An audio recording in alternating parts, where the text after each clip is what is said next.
Hello दोस्तों, आप सभी को मेरा प्रणाम। नमस्कार दोस्तों, कैसे हैं आप सभी? आशा करती हूँ कि आप सभी बिल्कुल ठीक हो। मैं भी ठीक हूँ। और अभी देख रहे हैं मैं पौधे को सींच रही हूँ।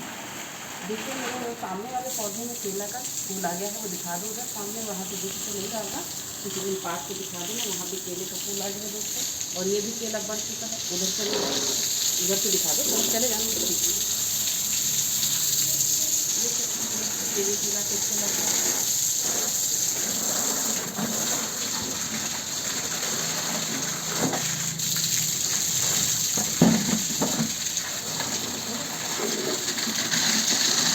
दोस्तों यही है सवेरे का मेरा रूटीन। और जब भी मैं अपने ड्यूटी से जाती हूँ तो ये वाला काम शाम को करती हूँ। घर में रहने के बाद रहने के समय में मैं पानी पीती हूँ। पौधे आप दिखा दो, पौधे छोटे छोटे पौधे लगे हैं जिससे ज़्यादा बहुत बड़े नहीं है। बरसात में मैं अपनी बाड़ी में सुधार करूँगी।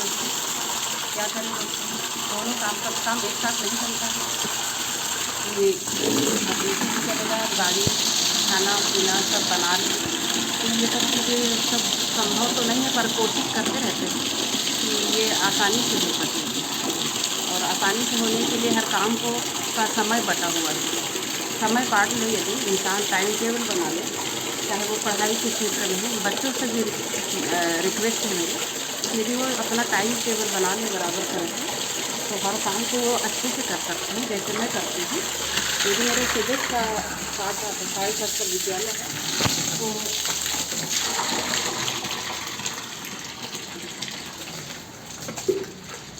सुबह 7 बजे का विद्यालय यदि है तो मैं उसको जल्दी उठूँगी तभी जा पाऊँगी। और जल्दी जाने के पहले मेरे को काम भी करना पड़ता है, और काम करके हम आराम से जा सकते हैं। यदि टाइम टेबल बटा है अच्छे से, हर काम के लिए अलग अलग टाइम टेबल बटा है, तो हम अच्छे से काम कर सकते हैं। तो ये मेरे छोटे छोटे बच्चों से निवेदन है, जो पढ़ने वाले बच्चों से, कि अपने घर के काम को भी करें और पढ़ाई के लिए भी टाइम टेबल बनाएं, जैसे मैं बैठती हूँ। तो ठीक है दोस्तों, यही है सुबह का रूटीन, कोई ख़ास तो नहीं। और पौधे भी खास नहीं लगे हैं, दिखा सकते हो, थोड़ा जंगल भी लगा हुआ है, तो इसको भी साफ़ कराएंगे। बरसात में पूरा सफाई होगा और पौधे भी लगेंगे। और ये वाला जो केला है दोस्तों, दिखा दो खुद केला, ये पूरा केला इधर शिफ्ट हो जाएगा दोस्तों। यहाँ पर पूरा सीमेंट का ये बनाना है, जिस तरह से यहाँ बना है प्लेटफार्म टाइप का, वहाँ भी बना टाइल्स का होगा तो उन्हीं से करा लेंगे। ठीक है, ठीक है दोस्तों, फिर मिलते हैं। और दोस्तों ये देखिए, अभी बाड़ी में कोई खास हमारा फूल तो है नहीं, लेकिन ये शिव जी को चढ़ता है ये फूल, जिसको है ना हम शंकर जी पे चढ़ाते हैं, इसको हम चढ़ाने के लिए तोड़ लिए हैं दोस्तों। तो ठीक है दोस्तों, फिर हम मिलते हैं बाद में, कुछ और दिखाते हुए, कुछ काम करते हुए।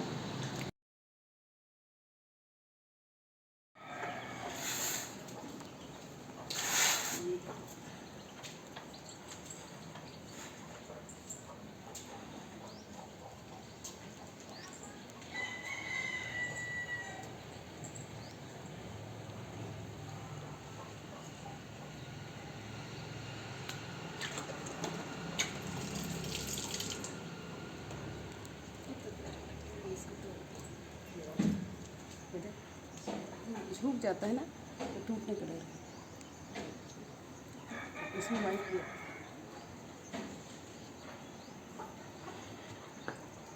हेलो दोस्तों, नमस्कार, आप सभी को मेरा प्रणाम। नमस्कार दोस्तों, तो वजह से मैं फेस टू फेस आपसे बात नहीं कर पा रही हूँ दोस्तों। तो मैं सोच रही हूँ कि मैं सिंचाई तो कर ली, इधर दिखा सकती हूँ पौधे जैसे सब सिंचाई कर ली, और इसको इधर रख दिया, फिर बाद में लपेट देंगे। तो दोस्तों कैसे हैं आप सभी? आशा करती हूँ कि आप सभी ठीक होंगे, पावटा और स्वस्थ होंगे और मस्त भी होंगे। और इस गर्मी के दिनों में थोड़े बेचैन भी होंगे, लेकिन यदि आप चाहें तो जो मैंने नुस्खा बताया था कि आप थोड़ा थोड़ा बढ़िया आम रस, घर में कच्चे आम का पन्ना, काला नमक डाल के, जीरा डाल के भूंज के और उसमें थोड़ा शक्कर डाल के पिए, नहीं लगती है दोस्तों। इसके अलावा मैंने बताया था आपको गन्ना रस पीने के लिए, वो भी पी सकते हैं आप। फलों के जूस घर में ला कर उसको मिक्सी में पीस के और छान कर पी सकते हैं, खरबूजे का, कलिंदे का, पपीते का, और भी जो मार्केट में आते हैं फल फूल। इसके साथ ही अपना देसी जो पहले के समय में लोग ज़्यादातर पिया करते थे, वो था दही से छाछ बनाना, यानी माठा या मट्ठा। तो वो भी आप बना सकते हैं और पी सकते हैं दोस्तों। ये दोस्तों देख सकते हैं कि ये जो पानी का वायर है काफ़ी वजन है, बहुत ही वजन है। वजन भी बोल सकते हैं, ज़्यादातर मुँह से वजन निकलता है दोस्तों, पर सही उच्चारण है वजन, वजन, कोई भी मात्रा नहीं लगती। तो दोस्तों आज का वीडियो मेरे ज़्यादातर छोटे छोटे बच्चों के लिए, छोटे छोटे और बड़े बच्चों के लिए भी है, जो अब परीक्षा दे चुके हैं और जो देने वाले हैं उनके लिए मुझे इतना ही कहना है कि आप अपनी पढ़ाई पर ध्यान दें, टेंशन न लें। पढ़ाई के लिए टेंशन की ज़रूरत नहीं, मन की ज़रूरत होती है, और जब मन राज़ी होता है तभी इंसान पढ़ पाता है। तो आप लोग पढ़ें। बहुत से बच्चों की, जैसे कॉलेज के बच्चों की गर्मियों तक परीक्षाएं चलती हैं, तो वो उसको हल्के मन से पढ़ें और दिमाग लगाएं, कोशिश करें, टेंशन न लें। और जो बच्चे की परीक्षा हो चुकी, जैसे 10th और 12th की हो गई है, और प्राइमरी स्तर के जो छोटे छोटे बच्चे हैं और मिडिल स्कूल के, उनकी भी परीक्षाएं हो गई हैं, शायद संभवतः समाप्त हो गई हैं, जैसे मेरे विद्यालय में हो गई हैं। और तो उन लोगों से मेरा यही निवेदन है कि वो लोग खेले कूदें, सब कुछ करें, लेकिन अपनों से बड़े क्लास के बच्चे, जैसे 6 के बच्चे हैं तो 7th के बच्चों की पुरानी किताब, 8th के बच्चों की पुरानी किताब ले लें और आधा घंटा 1 घंटा पढ़ाई को समय दें। खासकर बच्चों से जब इमला नहीं लिखते बनती या मात्राएं नहीं बनती, तो कहीं ना कहीं क्लास में थोड़ा दूसरे बच्चों के सामने अपने को शर्म महसूस करते हैं। तो ऐसा ना हो, इसलिए वो अपनी किताब कापी तैयार रखें।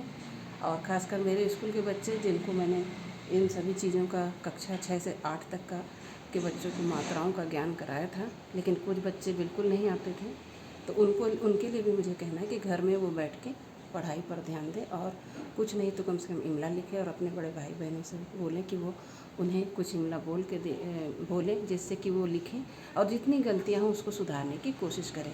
क्योंकि मैंने अभी जो 1.5 महीने तक, मार्च माह से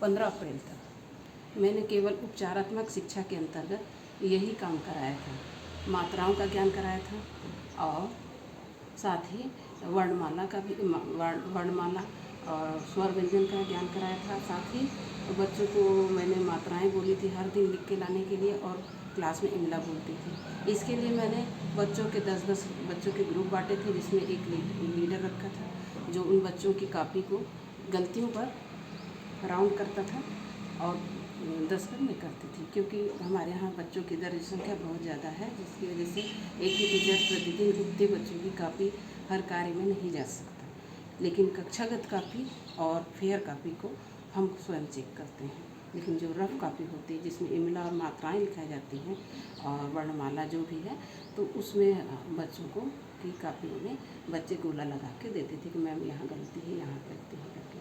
तो इसी तरह से अभी हमने बच्चों को इतना ट्रेंड कर दिया है, 6वीं 7वीं के बच्चों को, कि वो घर में जाकर यदि इसका अभ्यास जारी रखेंगे आधा घंटा के लिए, और हर विषय के लिए यदि आधा घंटे का समय दें, और पुराने बच्चे यानी कि जो आगे बढ़ चुके हैं बच्चे, उनकी किताबें ला के उसका अध्यापन अभ्यास करेंगे, तो निश्चित है कि जब नए सत्र में जून महीने में आएंगे 15 जून 16 जून से, तो वो हमें उनको भी अच्छा फील होगा कि हमने इतनी मेहनत की है करके, और हमें भी गर्व महसूस होगा।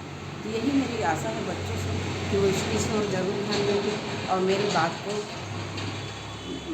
माने अच्छे से समझेंगे और सोचेंगे और इस कार्य के लिए करेंगे। क्योंकि कहीं ना कहीं यदि बच्चों से जब नहीं बनता, तो वो दूसरे बच्चों के सामने उनको अच्छा नहीं लगता है। लेकिन मैं नहीं चाहती कि किसी भी बच्चों के साथ ऐसा हो, इसीलिए इतना ही चाहती हूँ कि कि वे अभी गर्मी भर यदि उनके घर में कोई पढ़ाने वाला नहीं भी है तो वो किसी भी किताब से इमला जैसे इंग्लिश में अपनी राइटिंग सुधारने के लिए, मैथ में जो भी उनके सवाल हैं जैसे भी हैं, जितना भी उन्होंने पहले अभ्यास किया उसको भी वो रिपीट कर सकते हैं।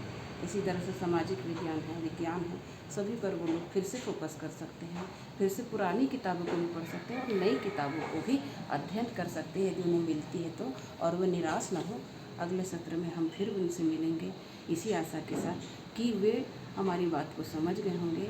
और यदि उन्हें किताब नहीं मिलती तो टेंशन की ज़रूरत नहीं, अपनी पुरानी किताब जैसे 6वीं के बच्चे हैं, 5th के बच्चे हैं, 4th के हैं, 3 के, वो अपनी पुरानी किताबों से भी हर विषय में से उसी पाठ को रिपीट कर सकते हैं एक बार, क्योंकि गर्मी छुट्टी लगभग 1.5 माह की छत्तीसगढ़ में होती है तो, और अलग अलग प्रांतों में अलग अलग यदि नियम हैं तो उस हिसाब से वो, और इसी तरह से वे अपने किसी मांगलिक कार्यक्रमों में भी एंजॉय कर सकते हैं।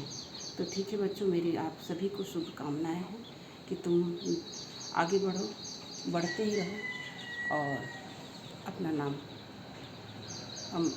नाम करो, क्योंकि हर क्षेत्र में नाम ज़रूरी है। काम यदि अच्छा रहेगा तो नाम निश्चित होगा। इसी आशाओं के साथ मैं आप सभी को, खासकर बच्चों को धन्यवाद प्रस्तुत करती हूँ कि मेरे कम से कम जो मेरे साथ के बच्चे थे 7th और 6th के, उन्होंने मेरा काफ़ी सपोर्ट किया, उन्होंने मेरी बात को बहुत गहराई से लिया।